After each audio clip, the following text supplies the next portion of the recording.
And I think that's a good opportunity to kind of refocus us on the issue that we have before you today. Yes, that's what I'm trying to get back to. Thank you. So what we're doing today is you're asking me to vote yes or vote no on this resolution right here, this single-page document right here, which is an interpretation of the voter-approved initiative. So please, let's bring it back to that. So I think that you're right to note that there were some potentially conflicting language within the measure itself, and we've been completely upfront with you as staff in noting those. And in fact, that is why we are here before you today.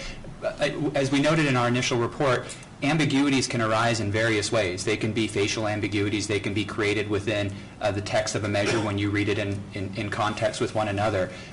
Again, that measure was passed. It is now part of your general plan, and it is now your duty to interpret those potentially ambiguous provisions. I'm not writing new law on this point. In fact, that is exactly what happened with Measure Y, wherein there were some potentially ambiguous language contained within that measure, and the board had to embark upon the process of interpreting those potentially ambiguous provisions in that measure.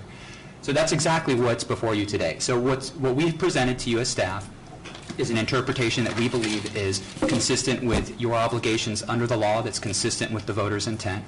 We recognize, and we've heard a lot of testimony today encouraging an alternate interpretation, one that adopts a more strict and literal interpretation of the measure. I think that of course is within your purview, though it is not the approach that is being recommended to you today by staff.